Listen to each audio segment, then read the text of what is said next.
just want to let you all know there may be some mistakes in this video. Trying not to, but it's been a while since I have been on the internet. Had some different things that occurred in my family. I got all kinds of things that have happened in life, but want to have an opportunity to spend some time with you guys and to share some thoughts. In fact, I am going to be spending a lot more time in business coaching, business and life coaching. And just want to let you all know, for those of you all who are not familiar, we're in the Blue Silver Cafe music podcast studios. That's why you see music. Music is part of my life. That's what I do. But there's also that other part, which I want to share with you guys today.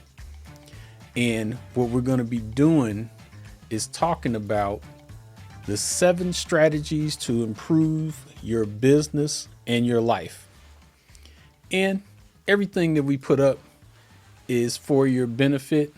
Just want to first talk about the beginnings of my early library. Some really good books there. I'm going to name them real quick. Put them in your collection. You'll hear about this later, why you should do it. But first, we got Think and Grow Rich by Napoleon Hill. Rich Dad, Poor Dad. That's the original version by Robert Kiyosaki. I think I still have that. I know I got the new version that came out in 2017. Love his stuff.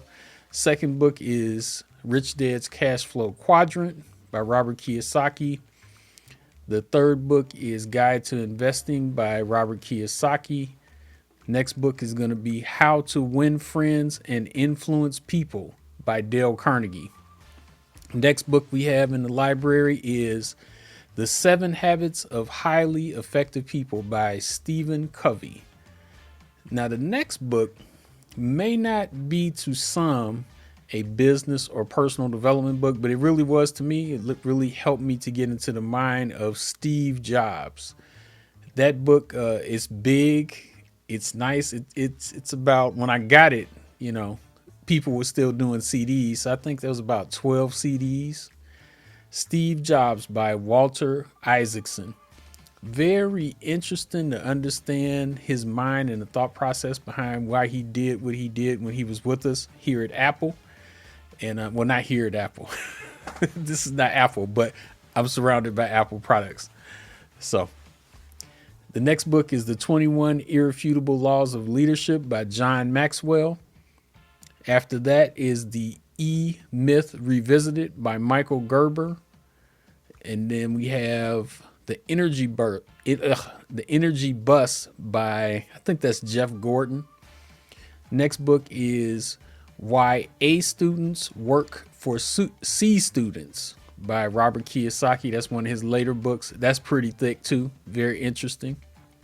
And then one of my books that's in my collection that prompted this video that we're getting ready to engage in, this presentation, is The Millionaire Messenger by Brendan Burchard. Next up is 32 Ways to Be a Champion in Business by Magic Johnson. After that is The ABCs of Building a Business The ABCs of Building a Business Team That Wins. Sorry about that. That is, if I'm not mistaken, I can't see the title, but I think that's Blair Singer, which is one of the Rich Dad advisors. Next up, we've got The Slight Edge, Secret to a Successful Life by Jeff Olson. Next is Own Your Own Corporation, also by Garrett Sutton, who is, the other book was by Blair Singer, sorry. This one is by Garrett Sutton, who is, if I'm not mistaken, during the time when that was published, was one of Robert Kiyosaki's advisors on his legal team. So if I'm incorrect, let me know in the chat. I appreciate that. Next book is Raving Fans by Ken Blanchard and Sheldon Bowles. And last but not least, what's pictured, is Who Moved My Cheese by Spencer Johnson, MD. So let's get right into it. For those of you all who are into those quick videos, we probably will clip this up into shorter, more manageable versions. But this is something that you're really going to enjoy. And if you implement it, it'll give you a lot of benefit. So for those of you all who are not familiar with what we do here, I'm Randall Phillips. My wife and I specialize in business, life, and health advice, talent management, music, sound, and event consultation. My background from the beginning is in hardcore customer service, better known as retail, since 1987. I've been a DJ since 1988, and I also worked for the Chicago Public Schools in the mid 90s, became a plumbing contractor in 1997, started business coaching in 2003, became an event planner in 2005, got involved in music design, fashion show production, model, and fashion designer management in 2010. In 2011, I founded the live podcast, It's a Great Day for Business Atlanta. You can see that on YouTube. And the company, It's a Great Day for Business, Inc. in 2013. In 2018, I became licensed in fire and casualty insurance. And in 2025, I've held an insurance license for fire, casualty, life, and health insurance. Proud of that. That was hard to get. I had some comments, but I'm going to keep those to myself.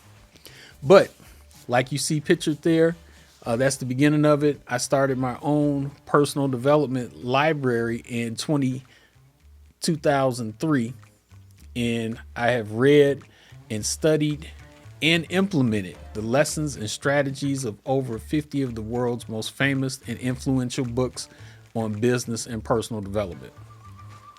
I shared that information to let you know a little bit about my background, but also to let you know that you and I have a lot in common. We care about helping people, and wherever we can, we want to help them to make better decisions from better advice and other people's experience. And what do I mean by that? Well, there's some people who say, oh, I just care about people. And then there's those of us who some will say, man, you know what? You care too much. And that might be true.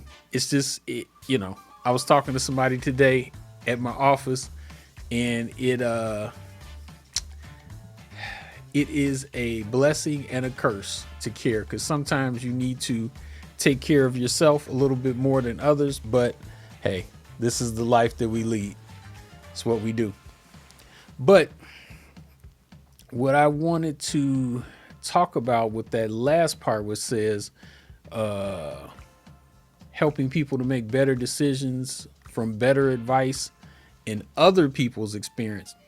So often we see people who get experience from falling in a hole. That's not the best way to do it. I don't want to fall in a hole. If somebody can say, hey, don't fall in that hole, that's what I want to do. That's what we're talking about here. So you are probably viewing this presentation because either me or someone else thought that it might help you to have a better day and maybe even a possibly better life. It might sound grand, but when I reflect on it during these times, like starting in 2003, coming up to now, and this is at the time of this recording, 2026, there's a lot of things that I've learned, and I want you to make a video too. If there's something you've learned that other people could benefit from, put it in the chat. I want to check it out. That's how I learn as well. So what we believe in is a simple philosophy inspired by one of those books that I talked about, the great Brendan Burchard in his book, The Millionaire Messenger. The thing that I always like to talk to people about is value, relationship, exposure. What does that mean? Simply this. This presentation that you're about to experience is being provided to you at absolutely no cost or obligation. And oftentimes we run into things that, because they're easily accessible, we may not appreciate it as much as we do. I know I'm guilty of that as well, but I'm trying to, as I get older, to, what is that people say? Step back and smell the flowers. Sometimes you need to step back and see when somebody's giving you something that's of real value, and you may not really at that time, because we're all busy, we may not get it. just take a little time. 2026, say, let me check out what this person is putting down for me. So, like I said, with this, if we had to pay for it, is a $250 value, which means you should have paid for it, but that's okay. But if you pay close attention to what's being said here, I guarantee that you will make double that amount or save double that amount in the next 90 days without spending a dime. And that's the value added proposition on this. That's the value. The next thing is, if you like what you hear during this presentation, we like to build on the relationship part of the equation and offer you a complimentary, personalized one-on-one business and life coaching session. And as you can tell, it's real. I'm not really into a lot of corporate stuff. I like being able to just tell it like it is. I might tell it like it is too much, but you never have to wonder what I mean. Put it in the chat. I want to get the comments. Sometimes comments when you open the chat up can be brutal, but that's good feedback. I'm taking it in. I receive it. So with that second part of having the relationship, like I said, we want to offer you a complimentary, personalized one-on-one business and life coaching session. If what you are going to hear, if that's something that you enjoyed and you got benefit from it. If not, no problem. It's okay. One of the things that you'll know if you've ever talked to me and people who I work with is we don't believe that we have to coerce people or strong arm them into becoming happily involved in our products or services. I enjoy sales. I consider myself, among other things, to be a salesman. And I really, what has happened is that people with low skill has messed the name up for salesmen. So when people hear anything of and related to sales, they cringe and they say, ooh, that makes me nervous because I feel like I'm getting a used car. I have a story about that, but I'm not going to do it because I don't know where this video is going to go. I'll share it at another time about used car salesmen. So we want to let you know right now that you may or may not be interested in changing your life, because most things that I run into, if I'm talking to a person of quality, person with experience, somebody who's been around the block a little bit, I'm going to get something that's going to quite possibly change my life. You may be too busy. All of us are busy. I get it. That's okay. All we want to do is provide an exposure to what we do, and then you can decide on the next steps. If you find benefit from this, do us a favor and expose it to the people you love. That's the exposure portion of the equation. Value, relationship, exposure. Remember that. Value, relationship, exposure. This methodology can be used personally, but especially for your business. My favorite business owners that I love to speak to are contractors, because I'm one of you guys. And I was talking to a gentleman today who was in the military. I consider military, contractors, people that are sports teams, the police, folks like that. We're all kind of cut from the same cloth because we share some of the same ideals. I'm not going to talk about that here, but if we get together in person or maybe in other talks, that'll come up. But getting your mind right for what's getting ready to happen to you in this presentation, letting you know that life and business is not for the weak. This is war. And if you think of it like that, you'll be on guard, because in war, you can't, I'm going to just take my time with it. I'm going to do it when I feel like it. I feel in a good mood, so now I'm going to start changing my life. It doesn't work like that. You'll get killed.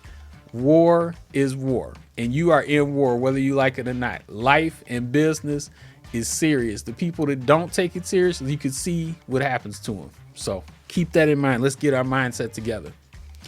This presentation reminds me when I was doing it, it kind of puts me in the mind of Robert Kiyosaki's cash flow quadrant. If you don't know what that is, you should check out the illustration in the book Cash Flow Quadrant, which we talked about earlier. And it's a real good outline of how to structure your business, which we'll probably get into at another time. And for me, as a business coach, business and life coach, because both of those go together, you can't really, to me, separate your life from business. Some people do. They'll say, I'm in business mode. I'm putting that hat down. I'm in life mode. And then I'll pick that up. I don't believe in that. You need to be one person, because you get confused if you're trying to do business and you have a business personality and then you're in real life dealing with people, your family and friends, and then, oh, I'm in family mode.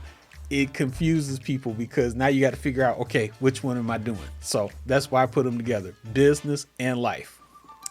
So to better equip you and to be alert, I want you to take a moment and go get yourself a notebook or your journal and some pen and paper, journal, however you need to do it. I know a lot of the young people don't like pen and paper, and it's okay.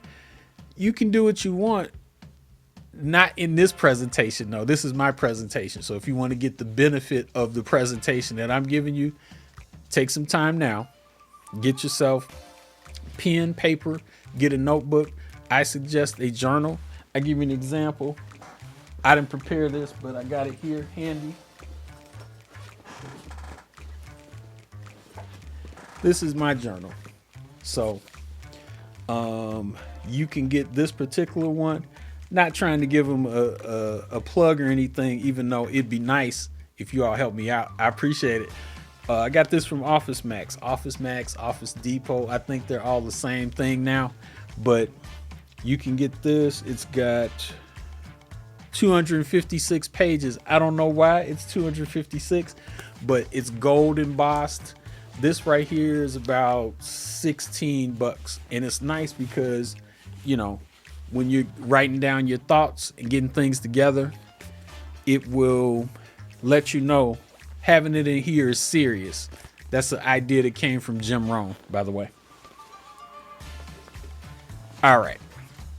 So now that you had enough time with me giving you time to go get your pen, paper, notebook, journal, let's get to it. So this is actually, I'm going to call this the 7 strategies to improve your business and life, the remix, because that picture right there is the first time I did this in public, was in Sandy Springs, Georgia. Yeah, Sandy Springs, Georgia. And I went old school, as you can see right there. I had the flip chart. Oh man, I just see it's a shameless plug again for Office Depot. You guys need to send me some money, I'm telling you. So anyway, so I don't even know where that thing is. I've moved so many times that it may be stored. I got to find it, but thankfully I was able to make some pictures from the video that's there. The video with this is out. I made a lot of mistakes and was saying a lot of stuff that sounded crazy, but it's okay. That's why I call this the remix. So anyway, let's get going. So strategy 1, pick a side. What does that mean? Well, in business, you should choose your business. Like, what do you want? What is your natural skill or talent? When I talk to people, there's so many people that do things that they don't really enjoy, and they want to start a business, but they're like, I don't know what I should do. I ask them, well, what do you want to do? What is it that you naturally do with little or no effort? Because normally when I can identify what that is, most people don't want to do that. They want to do something that's hard and strenuous. I don't know why. It's crazy. It's like you'll find somebody that's like the best artist ever, and you say, well, why don't you do that? Oh, It's not a big deal. It's like, what? So anyway, what do people in picking a side for your strategy one, what do people know you for? There's one person that I know that makes food really good. They don't consider it to be a business. That's what it is. And I think they're known for that. And I told them, you really should do that as a business because your food is good. It's amazing. Yeah. Yeah. So that's how it sounds. But whatever it is that we're doing, it should be easily identifiable, or if it's not easily identifiable, we should get some more work done with our marketing. And that's okay. We can help you with that. There should be a product or service in the marketplace that our name is synonymous with. I give you an example. For years, I was known as a plumber. When people would think about plumbing, they'd be in their bed having a dream. Plumbing. Woo, woo, woo, woo, woo. Randall, he could do plumbing. Like that. So that's what you need, is whatever people know you for. There's people who I say, man, I need some help with understanding, going deep into my computer. I want to learn how to do video editing or whatever it is. People on my team who I'm associated with sound, I need a sound man. I need a light man or lady. We don't discriminate here. But that's an example of what I mean. Start getting yourself in that place and really concentrate on, if you're not thinking about it and you want to start a business, think about what people have said to you for years. Hey, you need to do such and such. Or, whenever it is a project or something that people want you to do for free and they know that you're going to take care of it and you're good at it, that's probably what your business should be. So, like I said, I was known as a plumber. Before that, I was known as a DJ. I'm still known as a DJ, a little bit as a plumber, but I've kind of gotten away from that. But these things that we're talking about are plumbing related, just so you know. In Georgia, I was known as a business coach with the brand It's a Great Day for Business Atlanta. You can check that out, like I said, on YouTube. You can also create or enhance a product or service that fills a large consumer need. And what does that mean? Well, think about this. What problem or challenge can you figure out how to solve? Because that's mainly what people want to pay for. If there's some kind of situation where you said, you know what, I got a really clever way to deal with this situation that people always talk about.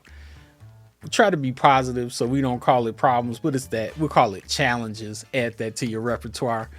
But use your imagination to create or enhance a sustainable product or service that has little or no competition. So I'm not going to name those here because, a lot of times people will borrow your content and use it for their benefit, which I don't mind. In this case, I'm not going to do it though. We're going to only give you so much. If you need to go deeper, we can talk about some one-on-one things. But the next thing is, like we mentioned from the beginning, get into the habit of writing your thoughts down when they hit you in your journal. If you don't have a journal, buy a journal. I just gave you an example of what you should do in your journal. Focusing on this first step will help us to pick what we should be devoting our time and effort to in your business. Think about what are your consumer, or let's say your friends, family. Sometimes you might want to expand outside of your friends and family because you might be broke doing that. I'm just being honest. So consumers, there's still malls around, believe it or not. I know in the area that I live in, there's a mall that whenever I go in there, it's bustling. I know a lot of people buying stuff online, but even the bookstore is coming back. I go to Barnes and Noble all the time, and it's like a ton of people, and it makes me happy because I'm like, at first I thought that though they were closing down when everybody was like, oh my God, everything's on the internet. But I'm very happy to say that Barnes and Noble is back, and in fact, they're making some more locations. I love Barnes and Noble. Before that, I had another bookstore, but they're gone. Good old Borders. Got a lot of my collection from there. But anyway, I digress. But I mention all that to say, go to the mall, go to where people are, go to the grocery store, start observing people. Take your journal. You might have to have a little mini journal because you'll look crazy when you're going to the grocery store with your journal, with your cart. People are going to be like, what are you writing? Are you writing about me? Think about, what are people talking about? Can we come up with solutions for things that they're talking about? Strategy 2. Let's go to that.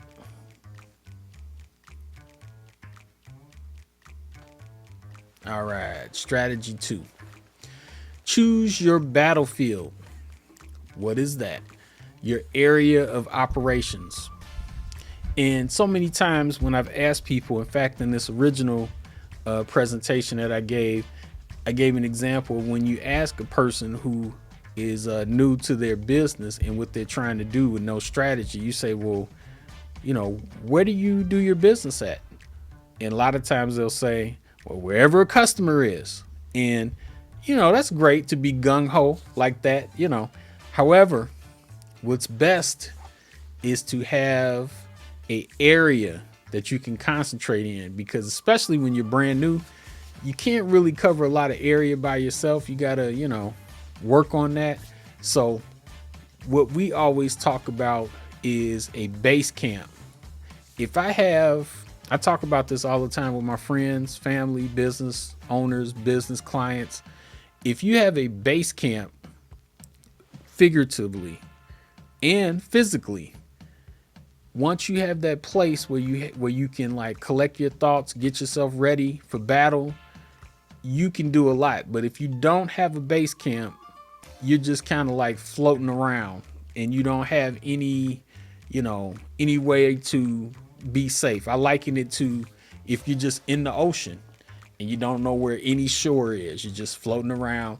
It makes you kind of feel hopeless. But if you know shore is right over there, and then you can set up your little hut, and then you got your boat, you at least know when you go exploring, when I'm done with my exploration, I can go back to my base camp. So that's important. Get a good area operations.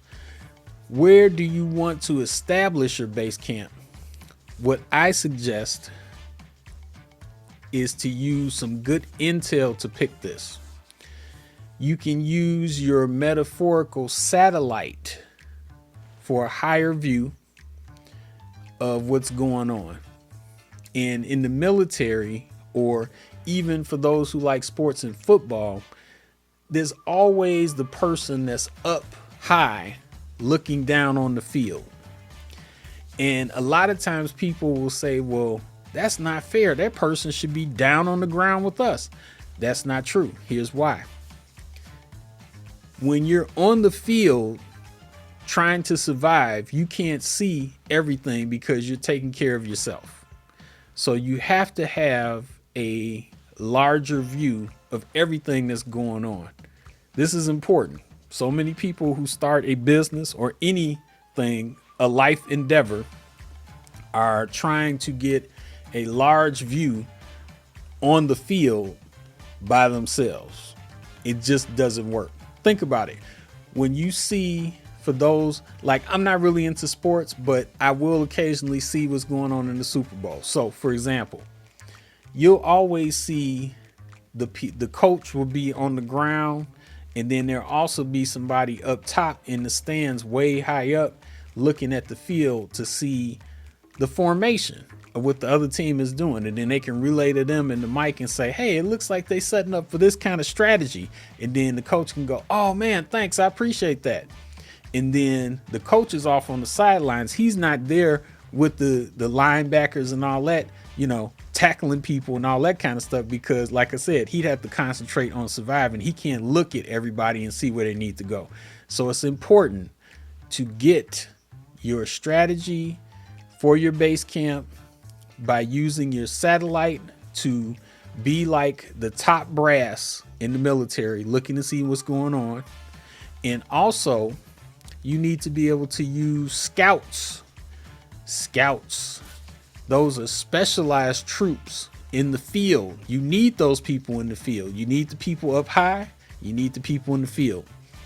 Usually the people in the field are going to give you some really accurate intel and firsthand knowledge or experience with the view from the ground.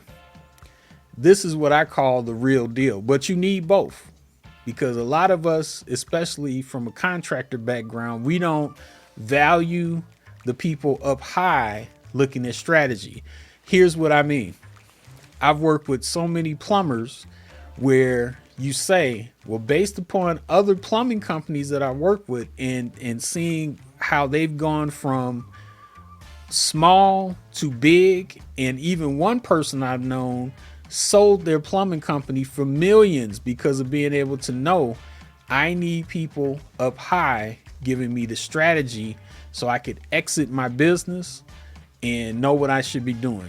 But I've run into so many plumbers that say, yeah, I hear what you're saying, but I got to get this job. I got to get this job. I got to get this job. It's like, but you've been saying that for the last 10 years. I know, but I got to get this job. Just saying, I told you this is powerful. You have to have strategy with people up high and the scouts down in the battlefield. You got to have both. You can't be the top brass running the company and trying to survive in the battlefield. You have to be able to know where to direct the troops. Okay? Use good intel for that. Let's go on to our next strategy.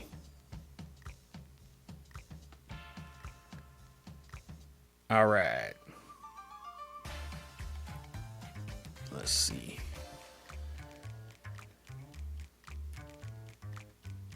Okay. Yes. So strategy 3, set up your base camp. Strategy 1 was pick a side. Strategy 2, choose your battlefield. Now we're on strategy 3, set up your base camp. What we suggest when setting up your base camp, and think about this in a real life scenario, you should get your base camp as close as you can to the battlefield while maintaining safety and security. Here's what I mean. I'm from the Chicago area. So if I'm going to have a battle downtown Chicago, I can't really be effective by having my base camp in the far south suburbs. It's going to, first of all, it's going to take a long time to be able to react to what's going on downtown. There's going to be a lag time in getting intel, all of that stuff. But if my battlefield is downtown, and let's say I'm in Hyde Park, or maybe even closer, near North, I got more reaction time. I got things that I can do faster. And if my other competition is thinking about their comfort or what's best for them, so all of our battlefield is downtown, but they choose because it makes them feel good to be in the far south suburbs or the far north suburbs or whatever, they're just never mathematically gonna win. They just can't do it. It's not gonna happen. So think about that when you're doing your business. Set up your base camp as close as you can to the battlefield while maintaining safety and security. What does that part mean? Well, you don't want to have your base camp right there where you are in the battlefield, because you want to be able to get out of there sometimes and escape and regroup, rest, relax, have some recreation away from there. So you don't want everything to be off of and related to the battlefield. I give you another example. For those of us who have worked at home or those who are working at home remotely, you don't want to have, I heard this the other day, I forget who it was. It was a book that I just got. That's why I can't remember. But they said in the book, don't have if you're doing remote work, Don't have it in the place where you rest. I was like, wow, that's powerful. I thought about that. It's like, man, that makes perfect sense, because when I was doing a lot of heavy duty working from home, it was hard for me to separate the two because it all felt the same. And you need to be able to say, okay, I'm done.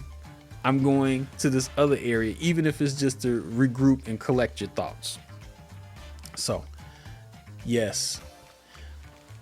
So, with the being as close to the battlefield as possible with your base camp, what else is a benefit of doing that?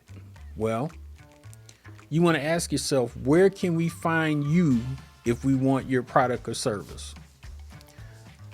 What I always talk about is to create leverage for your time with an automated system for sales at your location. Things have changed since this presentation was done. And in fact, if you look at those pictures, go back in this video, you can look at them. That video was done 13 years ago. And not to brag, I look the same. So we can tell you about that too if you want to get your health right, where you're not looking crazy like some of my friends that I haven't seen in years. And I don't know how to recognize them because they look crazy. Hey man, how you doing? And I'm like, you know what you do? Hey, how are you? When you don't know somebody's name. Hilarious. But anyway, back to this. So you should create leverage for your time with an automated system for sales at your location. And give you an example what I used to do. And I'll be honest with you, even though everybody's like really stressing technology and AI is here to stay, you know, a lot of people who know me know I was like, AI, I'm gonna start using it to my advantage, but I feel like the human touch is still good, which is why we're doing videos like this, because you do need AI, I admit. However, you also need human beings to be able to direct you on how to use AI. But back to this. So when I first made this video 13 years ago, I was referring to something that happened years before the video was made. What I would do in my plumbing heyday, I'm gonna call it, I said to myself, I need to be able to have a strategy so that I can get customers on a regular basis. And so what I said to myself is, here's my parameters. I look at it like this. I take a broad concept and I try to narrow it down. So I say, well, what area at this time do I want to be in? And so at that time I was in the south suburbs. And so centrally located among all of the south suburbs, I would say Glenwood, Homewood, Chicago Heights, South Holland, Dalton, stuff like that. There was a Dunkin' Donuts that was on Halsted, basically on the outside of where Home Depot was. So my mind was like, I can do two things at once. I'm gonna go to Dunkin' Donuts, get myself a delicious bagel and a coffee, and if I have a job that comes up, I can go right across the parking lot to Home Depot. And while I'm there, my automated system for sales at that location was, while I'm having my delicious bagel and coffee, I'm passing my card out, passing it out to people who are sitting next to me. And, you know, don't be jerky and just crazy with it. Be discreet. Have a nice conversation. Talk about what's going on in that person's life as they're getting ready to leave. You know, give them your card. Say, hey, you may know somebody that needs that. Maybe not. And you'd be surprised you do that on a regular basis, you know, because a lot of people are telling me about all of this technology stuff, and I get it, but my stuff works. I'm telling you, I still give people a paper card. They look at it, they go, oh man, this is cool. And some people say, oh, you got to have a digital card. Whatever you want to do it, but just do something. So anyway, so with the Dunkin' Donuts strategy, what happened was I would be passing my cards out to people sitting around me, learning some really interesting stories and getting prospects. And the management and the workers at the Dunkin' Donuts, they had my card as well too. So during that time, I was in plumbing mode. So when anybody would mention plumbing, they knew it was me. So, and I also had an automated system that I did every day with discipline. I was there from 8 to 9 every day. And sometimes, did I want to be there at 8? No. Sometimes, did I want to just stay in the bed? Yes. But I knew that there might be somebody who I talked to a week ago, 2 weeks ago, a month ago, that now has a plumbing problem. They can say, oh man, I can come while I'm coming in here to get my Dunkin' Donuts, talk to Randall, get some advice on what to do, and book him for the job. So, strategy 3. Another way that you can use strategy 3 to set up your base camp and have your automated system for sales at your location is, I mentioned Dunkin' Donuts. I'm a Starbucks fan now. I've upgraded. No disrespect to Dunkin' Donuts. I loved you guys for all those years. You got my money. Moving on.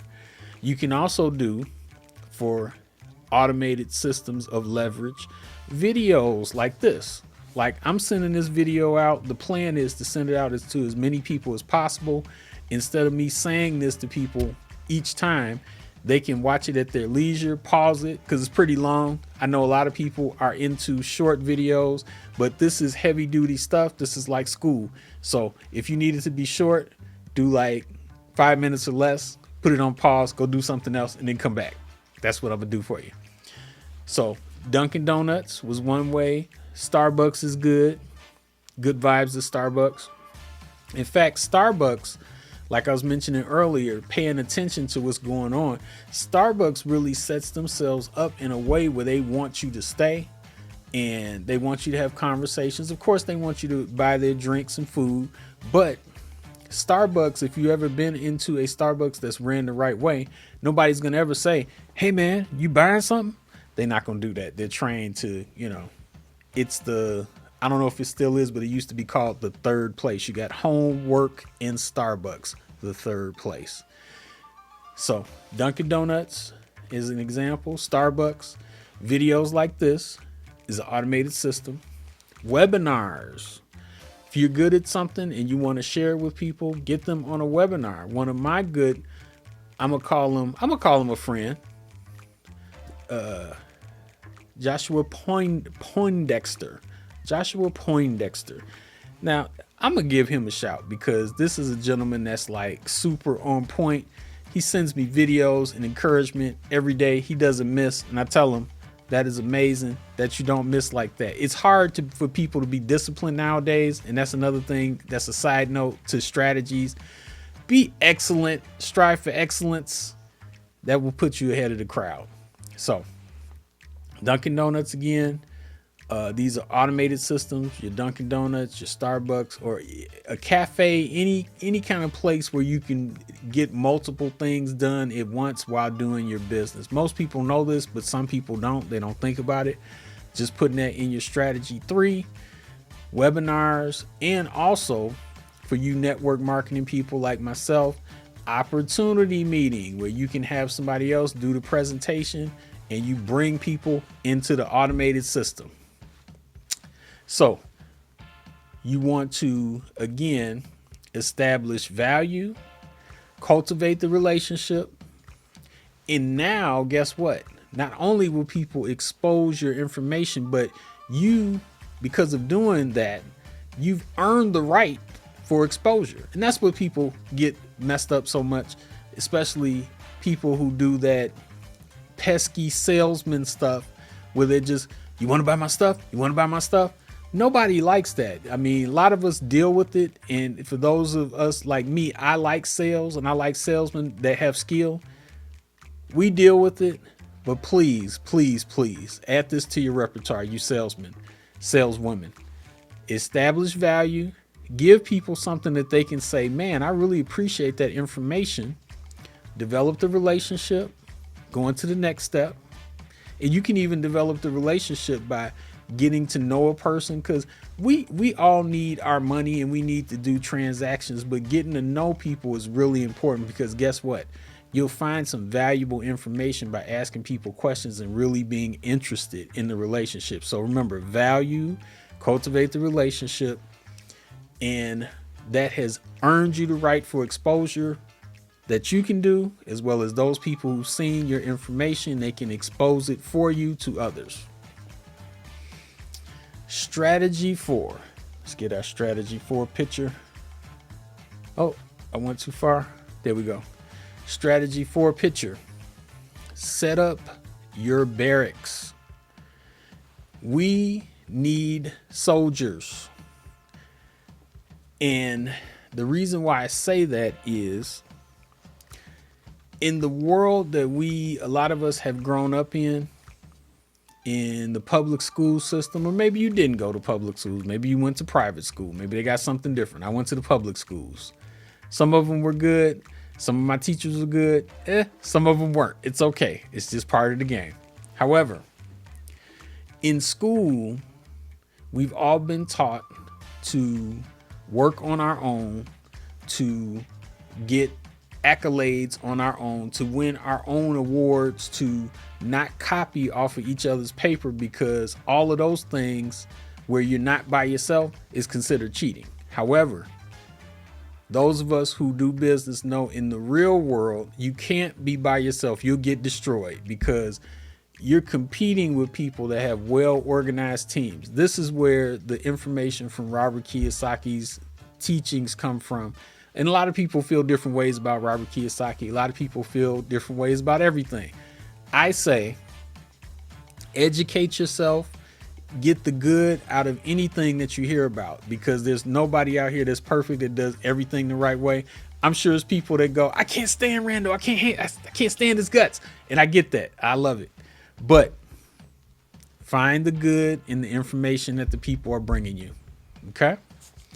So, strategy 4, setting up your barracks. Remember, you need soldiers. This is a concept that's brought up in Think and Grow Rich. It's called the power of the mastermind. What does that mean? Well, you probably have experienced this and just really didn't think about it. Think about something where, I give you a perfect example. Family will say, it's time for a family reunion. Somebody's going to kick it off, let people know, hey, we're going to do the family reunion. Then they start getting people in line, because the one mission is the family reunion. But okay, we know somebody who's going to be able to get the barbecue pit. Oh, that's Uncle Joe. Call Uncle Joe. Hey, listen, family reunion. Can you do the barbecue? Oh yeah, heck yeah, I got you. No problem. Now you got the person who came up with wanting to do the family reunion, Uncle Joe, with barbecue. Now you need music.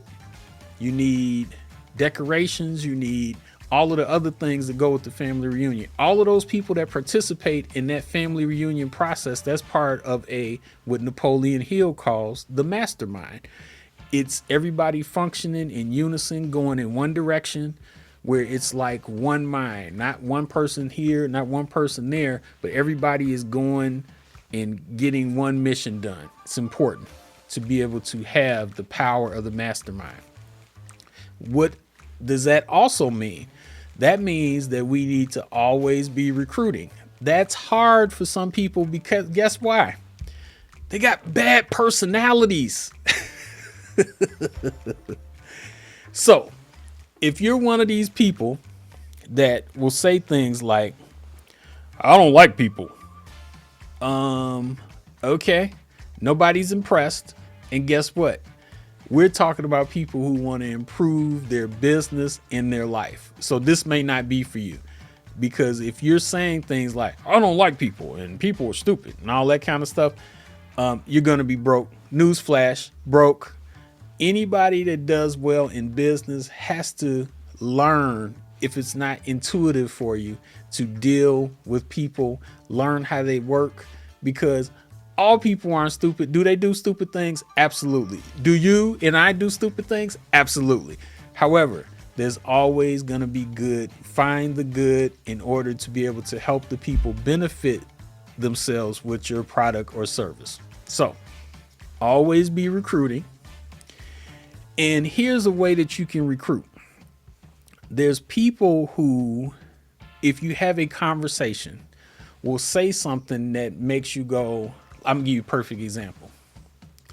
You talk to a person, ask them, how are you doing? I'm doing good. Hey, listen, I noticed that you have what I would do back in contractor world. I would see people who look like me, contractors, and I would, their truck, their clothes, hat, tools. I'm going to comment on it. Hey, listen, you look like a contractor. What kind of work do you do? Guess what happens? They light up, because if a person has on, like I was one of those people, I have on a nice outfit, like I'm working and, you know, my khakis and doing my thing, got my hat with my name on it. I want somebody to ask me about that stuff. So give them what they want so you can get a customer. So always be recruiting, talking to people about things that are of interest to them, which usually they'll display it on themselves, their car, their truck, what they're doing, where they live. If you're one of those old school people, who I applaud you if you do door-to-door sales, awesome. Also, in your recruiting, think about this. Be searching for good talent. How do you do that? Well, you have to pay attention. Once again, you'll notice people who naturally gravitate to a certain situation. Young people are an incredible resource for those of us who are older to get them enmeshed in your business, because there's things that they can just do easily because of being born with electronics in the womb. They're in the womb. I got an iPad. Boop, boop, boop. I got this. Boop, boop, boop. And, you know, an infant. I'm just kidding, but you know what I mean. And so you can say to them, hey, help me with this. And they'll go ahead and do it easily, where it'll take you like 10 hours to try to figure that thing out. Search for good talent. Always be recruiting. Another thing, this is important while you're recruiting and searching for good talent. Work with the willing, and those who are willing, you can teach them to be talented. What do I mean? Okay. You don't want to have to beg people to work. If you give somebody an opportunity, you want to spend a lot of time explaining how great your opportunity is. If they don't see it and they don't participate in it, they probably don't think the opportunity is that great. So that's not a willing person. You want a person that's like, man, I like this. I see it. I want to do it. Let me know what I need to do. There's a lot of people out there. You just got to keep recruiting. All right. So work with the willing and teach those willing people to be talented, because you're going to find good talent, but you're also going to find people with a good attitude. I like people with good attitudes. Even if they're not talented, I can teach them stuff fast because of the great attitude. This whole concept is talking about, in battle, to win the battle, we need allied forces and support. New recruits are used to doing it all themselves for various reasons.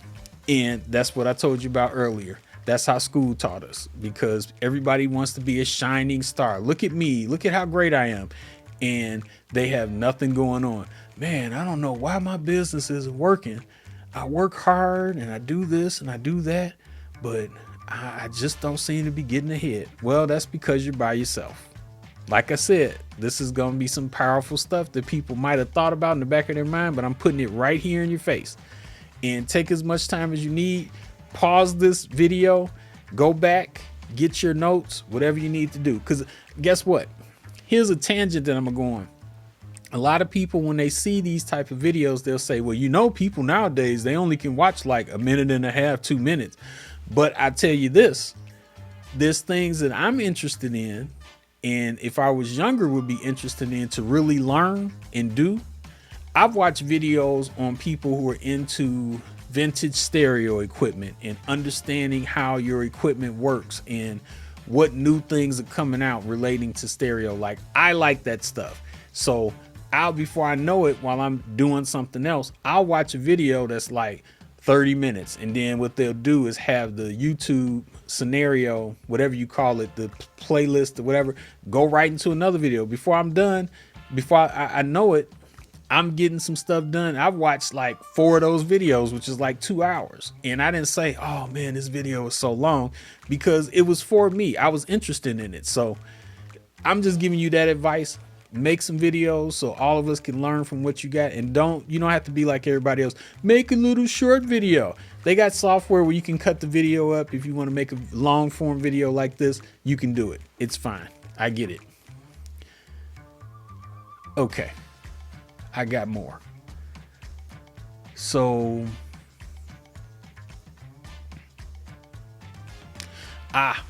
okay. Going off of my notes.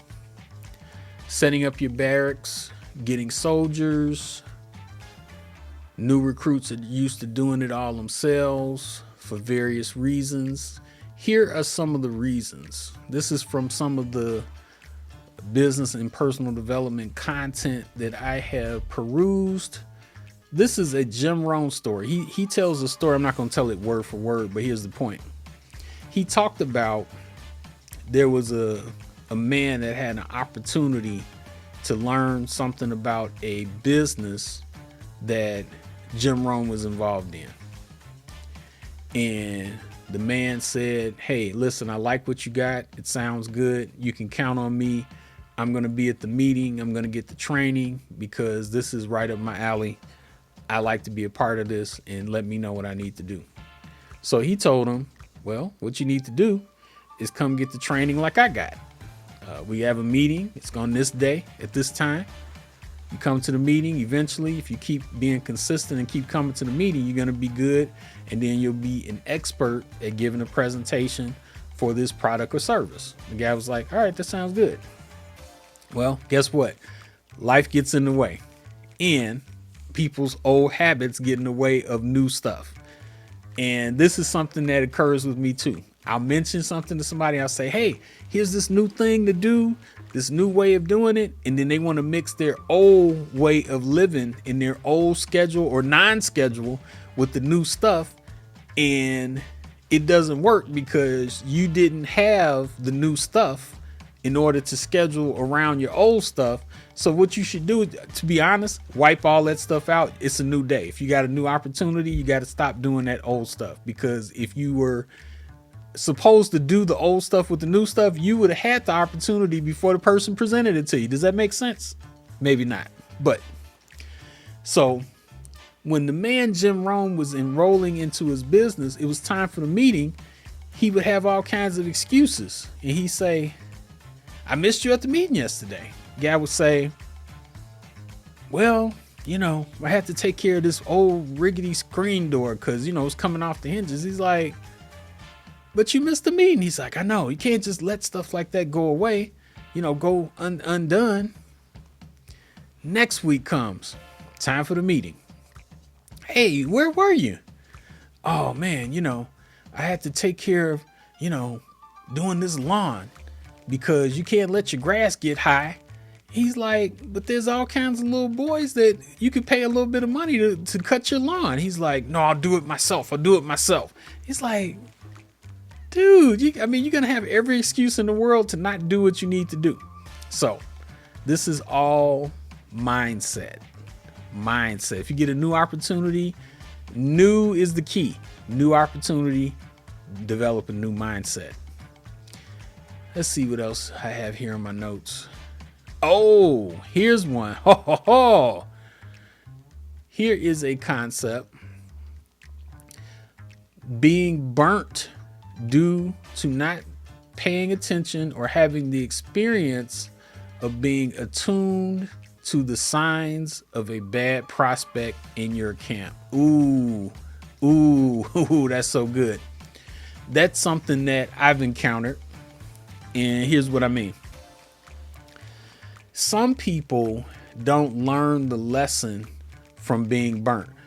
If you've done any kind of business or interfaced with others besides yourself, you're going to be burnt in some kind of way.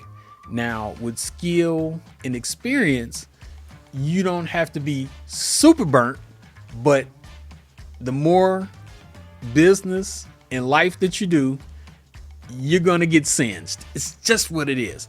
And some people, because they don't anticipate this, because another thing Jim Rohn says is that don't picture life like you think it should be. Picture it like it is. And he talks about the seasons. You got winter, spring, summer, fall. They all go in the same sequence. And some people will go, I don't like that sequence. It's like, but dude, it does it every year. Why are you spending time doing stuff that don't make sense? Like, if a person has burnt you, instead of getting burnt again, did you learn the lesson? Did you write down the signs when the person was telling you that they're going to burn you, but you just hope for the best? Because guess what? Burners will tell you they're going to burn you, but some people are just so optimistic and feel so positive. They're like, I can change them.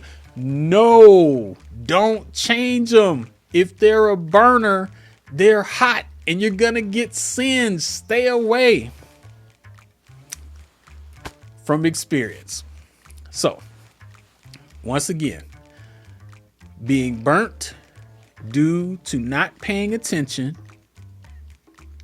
or having the experience of being attuned to the signs of a bad prospect in your camp. All business is not good business. All people should not be in your inner circle. No matter how much money they say they want to spend, no matter how much goodness they're going to bring to your team and your organization, some people are just not good for that. And I would go on to say the people who tell you about all the stuff that they're going to do, they're not going to do nothing. So just as a hint to you, for those who don't know, the rest of us who've been around for a while, we know when people, man, listen, I am going to do everything. I'm going to be there before you. They're not going to do it. The ones who do what they're told, follow the rules in a very relaxed, balanced manner, maybe so. But all of that vaingloriousness, nah, their days are numbered. Not trying to be negative, it's just experience. Anyway, back to my notes. We're still on strategy 4.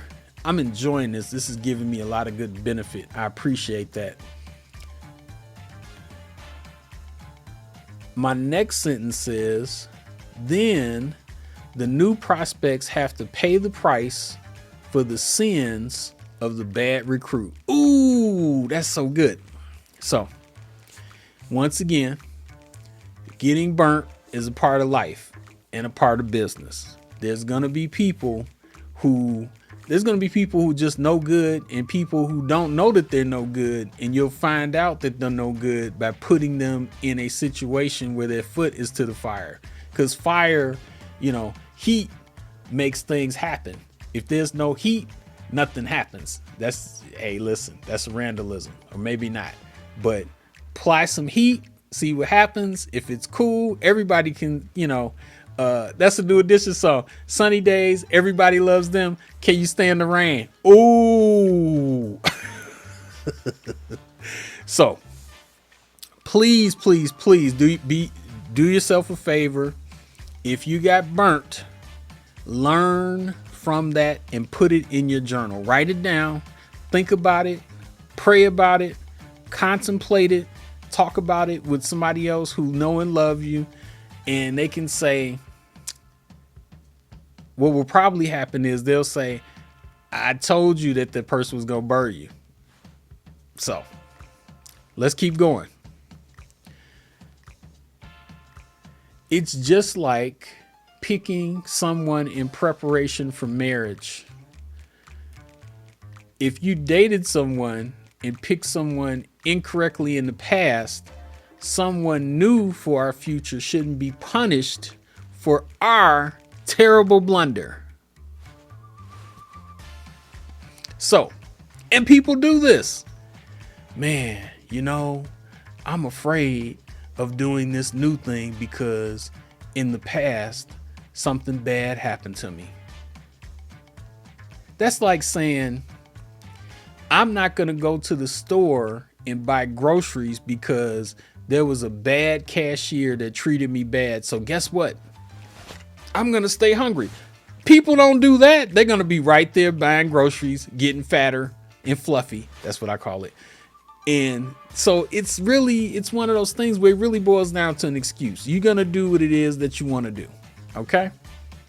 So I put here in my notes, that is the price we pay for playing the game.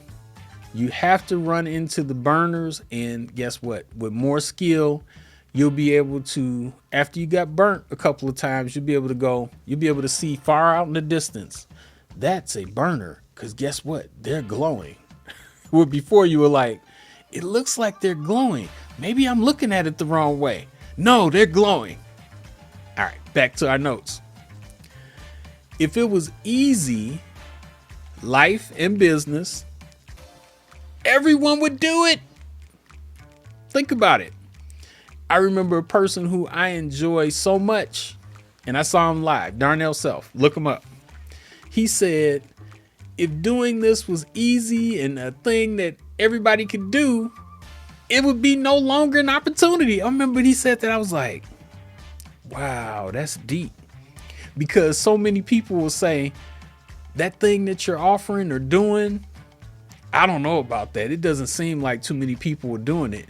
And he was like, why would you want everybody doing it? That don't make any sense. It's like anything that we were exposed to long ago and nobody was doing it, we're going to wait until everybody's doing it, then we feel safe.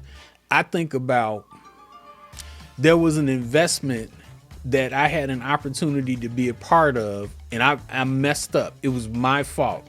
It was some technology that people were making. This was probably 5, 6, 7 years ago, something like that, for cars. I didn't know what it was. I didn't know what it did. And I had an opportunity when it was brand new to get myself involved in it, but because I didn't do my research and I didn't check it out, I messed up. And it's okay.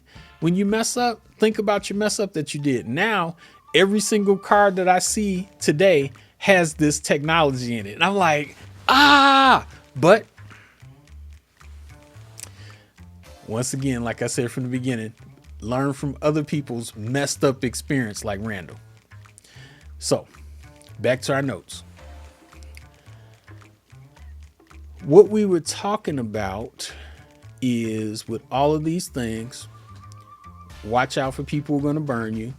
The experience of getting burnt, don't transfer that to somebody else, because that has nothing to do with them. In all of your relationships, business, preparing for marriage, all of that. Just because that guy was a jerk doesn't mean all guys are jerks. And you'll hear this all the time. Men are jerks. Girls are jerks. This is that. It's like a blanket statement. Everything isn't absolute. Come on.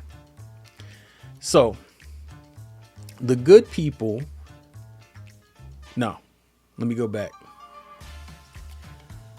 What we're talking about, we're speaking of the choices of the elite. The good people will show that they are good through consistent character. That word is powerful. Consistent character. The good people will show that they are good through consistent character.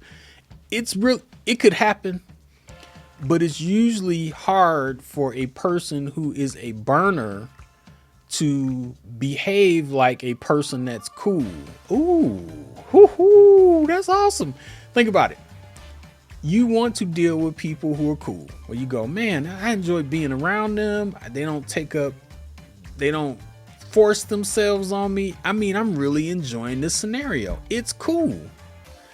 A burner can't pretend to be cool consistently, maybe once or twice, but on a regular basis, always acting like a cool person. Eventually, the true nature of the burner is going to come out, because when they're cool, the heat is going to be battling with the cold, and it's going to make steam, and you're going to be like, why is there steam coming up? Because the burners try to get through. This is really awesome. I'm enjoying myself because I didn't even prepare that.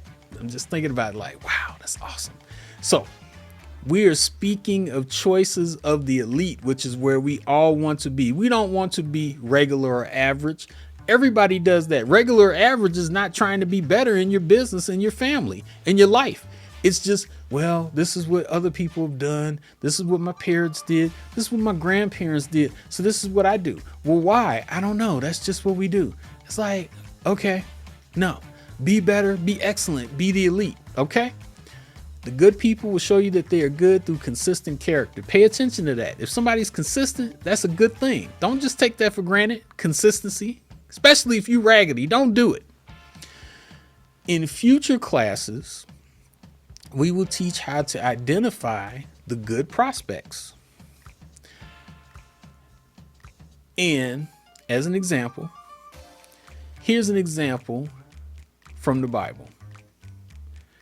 If you've ever heard of the story of Gideon's 300 men, they were supposed to do a task where they were doing the task and at the same time they were supposed to be watching.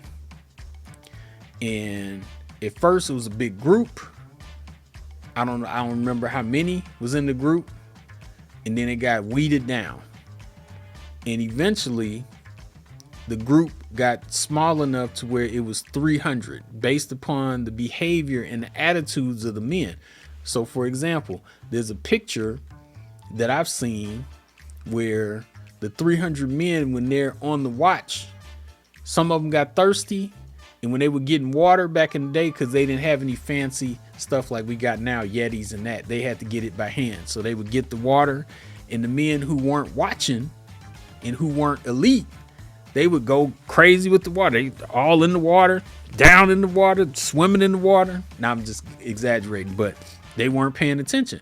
The people who were on point, they would get the water and bring it up to their mouth so they could still watch and drink at the same time.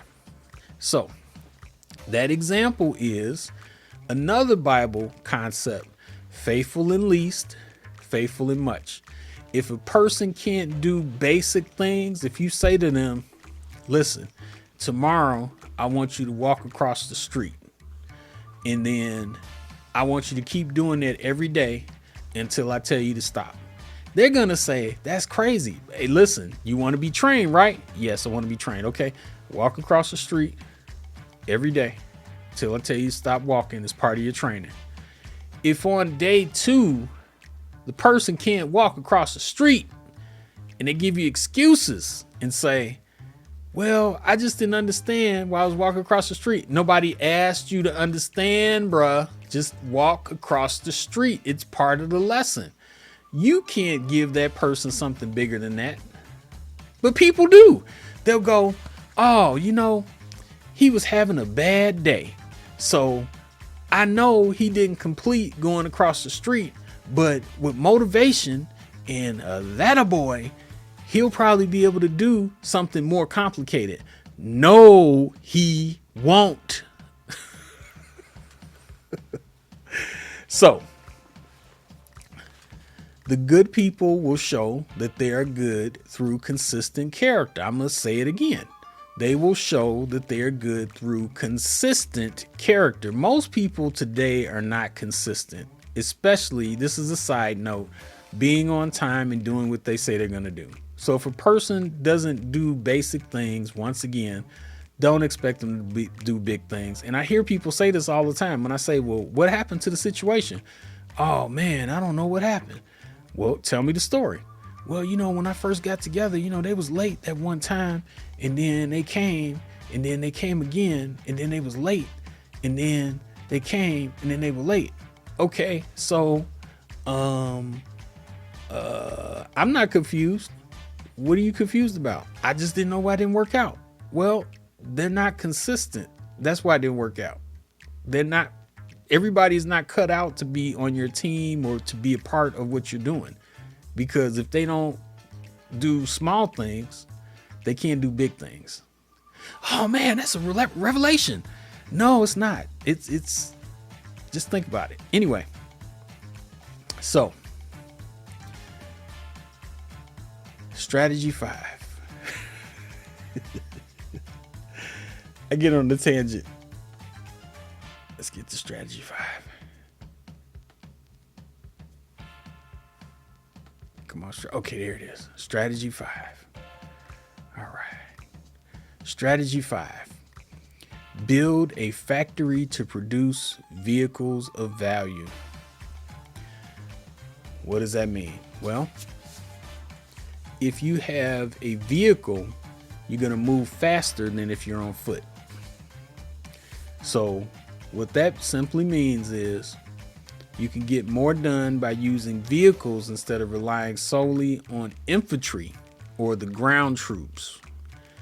This increases your speed by at least 2 times. Think about it. If you're walking or running, any vehicle is going to go at least twice as fast as your fastest runner or walker. I mean, it's just what it is. It's I don't know if that's physics or math or mechanics. Put it in the chat. I don't know. But it's just what it is. So you want to, with strategy 5, be able to get yourself to the next level of speed in your business and life, getting things done. What are we talking about? Using the leverage of recruiting groups instead of individuals. Back to what we talked about before. This video can go out to one person. It can go out to 2 people. A group can watch it. If somebody gets motivated by what's in the video, they can show it to a group of people, which is good for me and good for them. Everybody wins. Excuse me. So here's some examples of using leverage, and leverage is important. I learned that word. I knew that word a long time ago, but really who focuses on that is Robert Kiyosaki. I'm really a big fan of the things that he's talked about. Back in 2003, I was first exposed to his, there's that exposure word again. I was exposed to Robert Kiyosaki's information in 2003. When I heard it, it resonated with me because I'd always wanted to know what to do in business, and I really didn't have any people around me who were talking about what you should do, strategy, leverage, those type of things. Side note. So used the leverage of recruiting groups instead of individuals. Here's some examples. Videos like this. Once again, webinars, networking events, which are really nice because if you're looking for like-minded people, a business owner or people who are trying to do better in life, usually going to find them in networking groups. You don't have to work hard and try to find like a needle in a haystack. If a person is at a networking group, they're telling you in so many words, I'm here trying to find you, even though a lot of people will go to networking groups and not act like they're at a networking group. They'll be doing the stuff that they do outside of the networking group. Here's what I mean. Sitting there by themselves. You spend all that time, money, and sometimes nice clothes and ticket and parking. You just sit there by yourself at your table. Or people will be or have a networking table that they bought to be there at the event, a vendor table. That's the right thing. And this is crazy. Some of these vendor tables, because I bought them and I've sold them, are a lot of money. And the people will come, set their stuff up, put their sign out, and they'll sit there. And you say, what are you doing? Pay attention. I see this all the time. And what happens is, since Sherry and I are professionals in networking events, you'll never see us if we're there. If somebody hires us to work a table or we're there with our own table, you're never going to see us sitting down in chairs at an event. It's not going to happen. You can't meet people sitting in chairs. It's like saying, hey, it's about me. I'm relaxing. Come over here. Nobody's doing that. You got to go where the people are. We're only on strategy 5 and we're giving you some amazing stuff. Like I said, you're going to get double the value of what you should have paid, $250. I'm telling you. And a lot of people don't want to say it. I'm going to say it because it's true. This is what people need to pay. And this is what people have paid for information like this. So take it serious, put it down. Next event that you go to, don't be the person that's sitting there looking people up and down. Be the person that's the greeter. That's your job. Hey, welcome to the event. Guess what's going to happen? Another sub strategy. That's not even on here. Sub strategy, right? Be a greeter. Help people when they're trying to figure out what to do. Be the person that's the go-to person to help people out.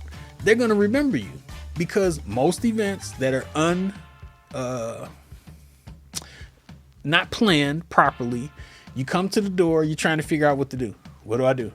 I'm just sitting here floating around. I paid, I got my ticket. What do I do? And usually The non-professional events, they just let you float around out there. And guess what? I'm not going to float around. I'm going to make something happen. But most people, when they come, they're like, oh my God, I'm scared. Am I doing the right thing? Don't do that to people. Pre-plan, put yourself in a different mindset, get your mind right when you're at an event, because this is, guess what? An opportunity to meet somebody that could probably change your life. If you ask questions, you get in tune with people. Don't just sit there. It's average. Be excellent. So use the leverage of videos, webinars, networking events, opportunity meetings. Don't be scared of those. Take somebody's opportunity meeting. Check out what they got. Buy a table. Procure leads. Attend business opportunity fairs. Attend job fairs. Be a paid or in-kind sponsor. Ooh, this is powerful. Guess what? A lot of events that you go to, they always need sponsors because it's just the nature of the business in a event that stuff costs money. Food, the place that you're renting, all that stuff. So they want sponsors to be able to pay for this event. Guess what? Change our mindset. This person is having this event to help us. So guess what you can do? You can be a sponsor too. I would love to sponsor an event. And guess what? If they got a high ticket price that I really don't want to pay, if I wanted to pay it, I probably could get my money together and pay it. But if I don't want to pay it, guess what? I got all kinds of great stuff that I can offer. I can be, what did I say? The greeter. Most people not thinking about who's a greeter. Guess what? The greeter is usually somebody that gets put up there by default. Hey, Sally, you're the greeter. Go for it. And Sally's like, I didn't want to be the greeter. You can be the greeter. I'll be the greeter. And guess what? The greeter meets everybody first. Whoo, sub strategy. Volunteer to speak at an already established event or organization. Wow. Hey, listen, I know that you guys are having this event. Is it okay if I maybe talk for about 5 minutes? And don't talk about something that is unrelated to what you do or what you're trying to sell. Give somebody some value added content. I remember when I was in Georgia, I met my good buddy, Louis Agudo. We got in business together. He would be giving these riveting speeches and talks about what you can do to improve your business. I didn't know until months later, this dude was an insurance guy. He never talked about insurance. He wasn't there. Hey, if you buy insurance, it's going to do this for you in his talk. Never. It was amazing. And so what happens is people would hear him talk. They would like what he was saying, and they would have him go to their event because people like what he had to say. And guess what? A person who's discerning is going to say, man, I really appreciated that talk that you gave. I got some good benefit from it. By the way, what do you do? Oh, I'm glad you asked. I do insurance. How awesome and easy is that? And guess what that is? Value, relationship, exposure. Bam. Strategy 6. We've been spending a lot of time because I'm having a good time here. Hopefully you're sticking with me, trying to keep the energy up, because this is some powerful content for you. Strategy 6. Let's change our picture. Boop. Oh no, that's strategy 7. What am I doing, bro? Oh man. Wait. Okay. No problem. I thought I had it, but I don't. So I'm going to keep it right there. So I told you from the beginning it was going to mess up. So strategy 6. Let me see. Strategy 6. Do I have that? Strategy 6. I do. Okay. You're in this with me. Keep on. Be patient. Here we go. Strategy 6 is coming. I'm keeping the family up. There we go. Strategy 6. Bam! I don't have any kind of team, so you got to bear with me on stuff like that, but you stuck with me good. So strategy 6. Defenses. The use and the leverage of the consigliere, which in other words, could be a manager or chief of staff, which is corporate terms, just so people can understand. A lot of times managers and chiefs of staff don't understand the energy and what we're talking about here, because they're in their zone doing their job, and they because they're in their zone doing their job, they can't see out here. They're focused on this, making sure their tasks are done. Okay. But strategy 6, use the leverage of the consigliere. What is the consigliere? Well, if you ever seen the Godfather movies, and I always tell you to see that on TV where they've edited it, and which is the best way. The point of it is that character, Tom Hayden, he was in The Godfather. And you can even see some YouTube clips on it. Okay. Tom Hayden would be the advisor to the family. Don Corleone was the boss of the family, the Corleones. And then he had, coming up in the ranks of being the Godfather, he had other people who were his consigliere. But at a certain point, Tom Hayden, he wasn't even related to the family, but he was adopted, came into the family. Don Corleone sent him to school so he could be a lawyer. And so what he did was advise the family on strategy. He really did. It's amazing. Okay. And what's so important is this situation is huge because so many people don't use the power of the consigliere, because back to what we said earlier, they want to do everything themselves. They got trust issues. They got burnt and the person was glowing, and the people who are cool, they put the burntness on the cool people. And so everybody's burnt. It's just a never ending cycle instead of learning your lesson and getting better. This is what a consigliere does. Tom helped the Godfather to be able to say, hey, here's a good move that we should do. I give you a perfect example. You can see this on YouTube. There was a meeting with a guy who wanted to meet with the Godfather, and because he knew, based upon the Godfather's reputation, that he could probably help him with his new business. Isn't that interesting how everything is about business and life? Okay. And so he set up this meeting. It was with the Godfather, the Godfather's son, Sonny,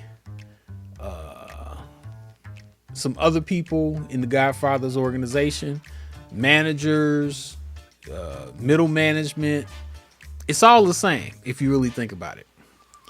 So when that meeting came together, the person who was looking to get some help from the Godfather, he had the opportunity, and he said, Godfather, I got this opportunity. He said it in so many words. I got this opportunity for you. And so the Godfather, being a nice guy and being skilled, he's open to listen to an opportunity. He didn't just say no. We'll talk about that later. But just like I encourage you, if somebody has an opportunity for you, don't be afraid and say no. Just figure out what the opportunity is. At least listen to it. Then you can say no. But a lot of people go, oh, I'm scared. I don't know. Instead of learning something. So anyway, during this meeting, when this man came to meet with the Godfather to present this opportunity, Tom, the consigliere, he'd already done his homework and advised the Godfather of what the deal was during the meeting. And so the guy who's presenting the opportunity was like, oh man, good job. I see you doing your homework. That's why you have people like that, because guess what? Tom, as the advisor of the consigliere, he doesn't do the Godfather's job. The Godfather is the person whose business it is, but he needs a person to advise. Kind of like that person we mentioned before that's sitting up, that can look at the whole field to see what's going on, as opposed to being down on the field trying to survive. He's up here, and sometimes guess what happens? People will get mad at that person up there because, like I said earlier, they'll say, why didn't I down here like me? Well, Tom shouldn't be down there like you because he can't be down there like you and do research to save your butt. Just saying, I get fired up. So, strategy 6, defenses. It's not defenses, defenses. Use the leverage of the consigliere or manager or chief of staff or coach. Just saying. Because you have to have someone on our team to help us monitor all our strategies. Usually business people don't want to monitor the strategies. Give me an example. I had an opportunity, which was an awesome opportunity, to be a general manager of a restaurant. And before I did that, I was coaching them. And then that turned into general manager / coach. And one of the things that I did at the restaurant, you can add this to your repertoire too for you restaurant owners. I said to the restaurant owner, man, who's your competition? He really didn't know. I was like, man, we got to know who we up against, because whatever it is, let's say that there's somebody who people say is the best at this that we do. We got to figure out why they're the best. He was like, oh man, that makes sense. And I'm like, I mean, that's like anything. If you're out here playing football, you got to see who the best team is and see what their plays are so you can get good to be able to compete with those dudes. I mean, you can't just be here by yourself, but so many people do that.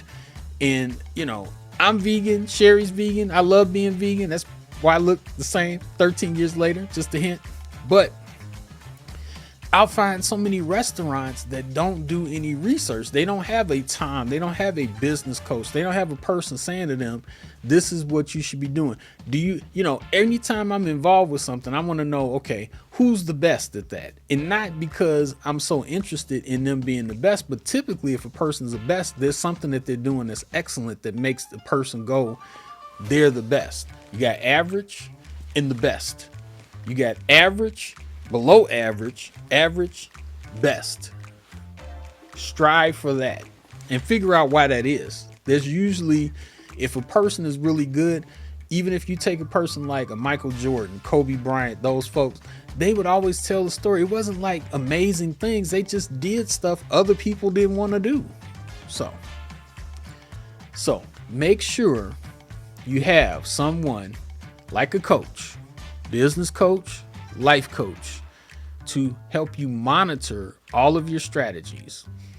This is the most powerful of all the strategies. It's the big guns and protection for what you work hard to build, because that person is not enmeshed in your business. They can look and do things to protect you because they can see more than you do. Because normally if we're up against it in the business, we got our blinders on trying to survive, where another person can go, hey, wait, you're getting ready to fall. You can go, man, thanks. So, from what we've talked about so far, the combination of strategy 2's intel, go back in your notes, you'll see what strategy 2 is.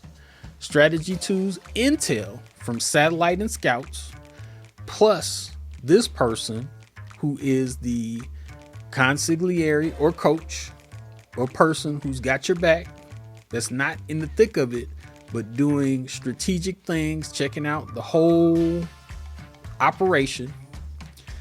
This person becomes the engine for executing strategies 3, 4, and 5. Powerful. Listen to this over and over again, and you might want to fast forward some of my rants, but once you get done and you listen to this over and over again, maybe 10 times, it might take you that long, with your notes, with new thoughts that come your way, adding things to your library and listening to this again. I'm telling you, 90 days, you're going to be a whole different person. And this is just the tip of the iceberg. Let's go to strategy 7. Hopefully I got that in there. Let's see what happens. Okay. Nope. There we go. Strategy 7. All right. Strategy 7, Air Force. So this Air Force strategy number 7 is the leverage of expanding our reach, nationally and internationally. Because guess what? If we master strategies 1, 2, 3, 4, 5, 6, and become good at those and practice them over and over again, consider them the fundamentals, you can take that same concept, especially now with the advent of all this stuff that's on the internet, social media and TikTok and this and that. Because when this first came out, when I first created this was 2013. We didn't have all the stuff we had now. I think we had at that time Facebook, which I was really good at, and I don't think even TikTok was out then. I know TikTok wasn't out. Instagram wasn't out. I think we had Facebook, YouTube, and whatever that thing is where people, Snapchat, I think that might have been out, but that was it. Now it's a whole gang of stuff that you can do to systematize your strategies. So, strategy 7, Air Force, the leverage of expanding your reach nationally and internationally. Creating a system of business that will help us achieve our goals without our physical presence. This is what we ultimately want to do. Why do I say that? I'm gonna spend a little time on this. You have gone through this video. This video is long, but you can't deny some powerful stuff that you've heard here. Maybe not all of it, but something you got that's a nugget that you can go, man, you know what? It was worth these 3 hours that I've been listening to him go on and on. So, creating a system of business that will help us achieve our goals without our physical presence is really what a business is. Robert Kiyosaki says this. That's where I got it from. Many times folks are in a business that, if they really looked at it on paper, they're spending more time in it than if they were working a 9 to 5, because at least a 9 to 5 and 5 o'clock you're done. But if you're doing a business where you're working 8 to 12, that's crazy. You need a break. And some people, especially my contractor friends, I got a job, I gotta get those jobs. Bruh, no. Because guess what? Everybody's not working like that. And that's why it goes back to the principle that I talked about earlier. See what other people are doing. Every contractor, especially you plumbers, I'm one of you guys. Every plumbing contractor isn't just because it's convenient for people on the weekend going by people's house on Sunday. They're not doing it. Now, you may think you need to do it, but if you don't have the information, you don't know if you should be doing that or not because you didn't do your research. And then when you tell people that, they go, I got to get this job. It was slow yesterday. I got to get this job. All right. That's why I stopped. That's one of the reasons. Anyway, and I'm going to talk more about that too. Having a job is easier than owning a business. But like I said, Robert Kiyosaki said you should create a system of business that will help us achieve our goals without our physical presence. I'll give you a perfect example. I don't eat meat, but McDonald's is the world's best example of that. There's a person that owns a McDonald's. I think now it's probably like $2 million to own a McDonald's franchise. The person who spent their $2 million to own the McDonald's franchise is not in there frying fries and flipping burgers. They're not doing it, okay?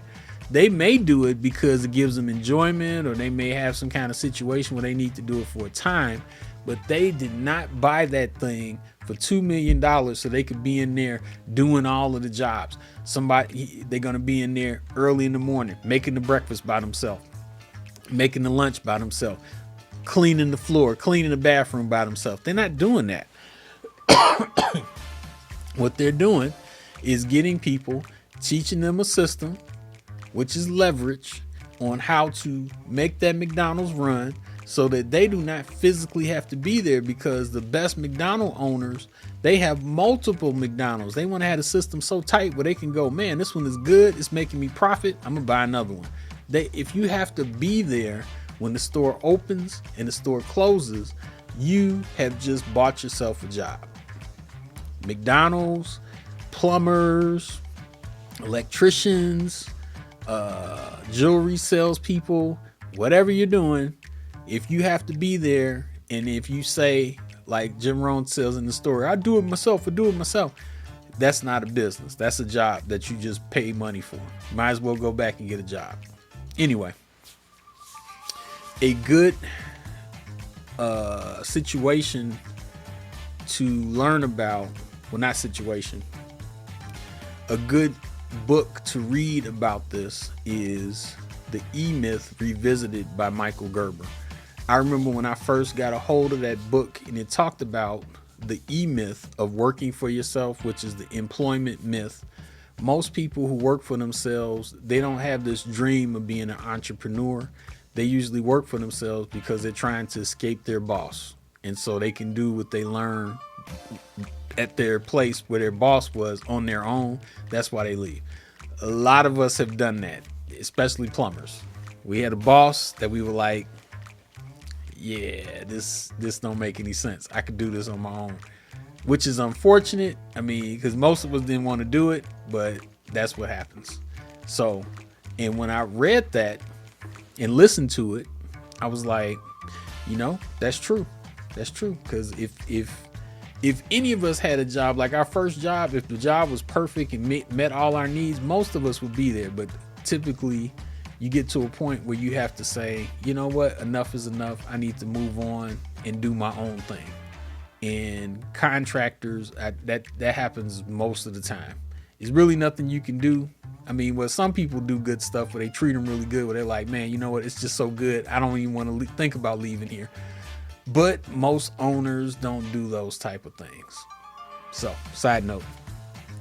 So in my notes about the E-Myth Revisited by Michael Gerber, these things that I'm naming, you should put in your library, as well as some other things that we'll talk about at another meeting. In our business, do we, 1, own a job, or 2, a turnkey opportunity? Number 2 has more leverage built in. And then I say, see the E-Myth Revisited by Michael Gerber. So that is the leverage of expanding our reach nationally and internationally, because if we don't need to be there, we can open up multiple locations. It doesn't matter where it is. And one of the things that you can do this with, and I'm a definite proponent of it, is network marketing. Now, not all network marketing companies aren't good, but there are some good ones. And one of the things that I found interesting is on Facebook, one of my business associates was talking about when you compare the structure of a network marketing company compared to the structure of a job, it's the same. It's all mindset, because people will say, well, that thing isn't good because, that's one of those things where everybody on the bottom is here, and then you got these people here, and then these people there. And that's the structure of a job. It's like a pyramid. It's the boss whose idea it was, and the company or the family or whatever. Then you got the management, the top management, and the people under them. That's another talk that we don't have enough time for, but I really want to get into that. I'm gonna go back over this, and then maybe we'll have a video about that. And a bonus, I don't have a picture for it because I didn't talk about it back in 2013. Bonus strategy. Strategy 8. Create or enhance a strategy hub. Guess what that is? Create a legacy to leave behind. And what that means is there's a lot of people who I've experienced have left us. My father left us. My grandmother left us some years, not too long back. DJ Cat D, who's one of our people that we trained to be a DJ on our podcast. These people left us and they made an impact, but wouldn't it be good if they pre-planned to have a strategy to create a legacy to leave behind? Now, there was a legacy that they left in us, but because of how they touched us and the things that they did, but something where, we could say, I learned that from this person. I think about, there's probably a handful of people who when I'm not here anymore, I don't plan on not being here, but let's say that it just happened. I feel good in that there's people who I could say maybe on this hand, maybe two hands. I know definitely one hand where their families have been benefited. They've learned some skills that they can use to, make incredible income for their family. And they don't have to worry about ever eating again because they got good skill set. That is what we all should do. However, most people who are not in the trades or that kind of scenario we really aren't taught that way again, to create a legacy to leave behind. In fact, there's a great song that wasn't made by Whitney, but she sang it. I think the singer, his name is Wee G. The song says, "I believe the children are our future. Teach them well and let them lead the way." That's true. That is true. So find some young people, talk to some parents, see if you don't have your own kids, find some kids and teach them what you know. It's going to require a lot of patience because nowadays this generation of children, I want to sound like the old man on the hill, but they love their phones and sometimes it's hard for them to focus. But if you be patient, you can do it. Just stick with it. So give back as a mentor. And here's the catch. Don't forget, you have to be able to work with the willing. Some people have never been in a structured situation to learn before. That's different from a person who just isn't willing to learn. Remember that. It's important. There's also a great saying, when the student is ready, the teacher will appear. But here's the deal. You can't learn new things using your old ways. If the old ways worked, you would have learned the teacher's lesson already. This is for those who don't discipline themselves with a commitment and a schedule. Time and unforeseen circumstances befall us all. But keep in mind that the teacher may not be there when you're ready. So that's all I got. That was a lot. It's been a long time since I have had a video. I'm gonna probably split this up. But for those of you all who wanted to have a seminar, which is what you just got, there it is. And if you would like to continue this and have your own personalized time that we get together, the best way for me and for you too would be to check me out on Facebook. Go to facebook.com/Blue Silver Cafe. Send me an inbox messenger request that we get together if you like this video. And then what we'll do is we'll set up a time where we can do a Zoom, which I think is best. We can see each other face to face, sort of. And that will create leverage for you. If you're on another side of the world, I'm on this side of the world. We can go ahead and get some things done as far as strategy. But I've got so many other things that I've learned just from trial and error and pain and suffering. Remember, a person who's a burner, if you see steam, even though that's not flames, that's kind of a hint you might get burned.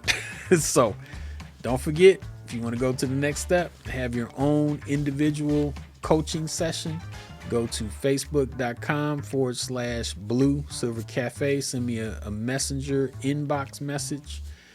Hopefully that's the right thing, because I know within the last couple of years they separated Messenger out. If you have it on your desktop, it's together, but if it's on your phone, it's two different apps. I don't know why, but I know why, because you can actually do phone calls on that. I'm going off on a tangent, but that's all I got. I'm gonna also have this information on how to get in contact with me on the bottom of this video. Thank you so much. Appreciate you sticking in there. You are the elite. Take care.